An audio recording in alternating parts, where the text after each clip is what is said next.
Hey folks, Caleb Booker here with the next video in the How to Become Psychic Fundamental series. There's 3 things that you need to do to establish momentum in becoming more and more attuned to your psychic gifts. In the last video I talked a little bit about intention, developing a powerful why. This one, it looks like it's asking for help.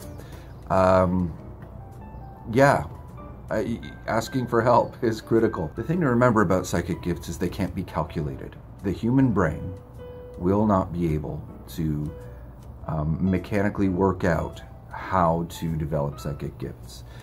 You would think, with all the subliminal things out there, the hypnotic sessions, all that stuff, that it must be true. But the people who I've spoken with who are very good at this regularly communicate with something outside of themselves. Guides, or teachers, or angels, or God, whatever you want to call it. These gifts, this learning path, this comes from a communication with a teacher, not with just you coming up with it. That's sort of like saying, I want to build a car, and so I'm going to figure out the science behind a combustion engine and design it myself. Don't do that. Get a teacher, because otherwise you'll never get anywhere. So teachers come in physical form. If you know someone who seems to have a sincere intent, that's great. They could also come in spiritual form through prayer and meditation, reaching out and calling for a guide. Now the key here is to find the right one. It's going to be about finding, about being very clear with yourself on the kind of teacher you're looking for. So for me, I looked for highest and finest frequency. This term, highest and finest frequency. I call on the highest and finest frequencies to come and teach my heart what it needs to know. That would be part of my prayer, my practice, and my meditation practice. Lately, over the last few years, it's been more about talking to my guides, these things that I sense are there. But the notion being that they are beings of infinite love. Love has been the thing that I've been anchored to. Because for me, it has become this notion, that the word love has become this notion of infinite compassion, infinite understanding, and infinite acceptance of me as I am. So that might be a part of the kind of guide you're looking for. Something that knows you inside out and backwards and totally accepts it and is on board with your mission, on board with your why that we talked about in the last session. One thing to remember, if you're looking at God per se, even if your motivations are selfish, God doesn't expect you to not be human. God expects you to have human desires. So if you're like, God, I really want everyone to worship me, and I want you to help me get there, God will be like, all right, as long as you're willing to let me change your motivation in the first place, then he'll be on board. God wants you as much as you want God. So that's a way to do it. Or if you want to think in terms of angels, and angels are, to the human mind, very symbolic of something that has absolutely no ill intention at all. Wants you to be happy, wants you to live a good life.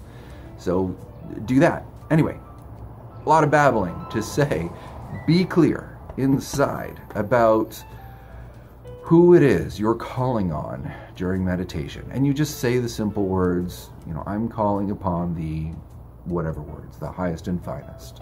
Calling upon a being of infinite intelligence and love, who understands this human life from beginning to end, every permutation, and has seen infinite lives, develop psychic gifts, and can walk me through it really easily. Maybe that's a phrase that was a little longer, but whatever works for you. But if you need to write it on pen and paper to work out the perfect summoning phrase, or whatever you want to call it.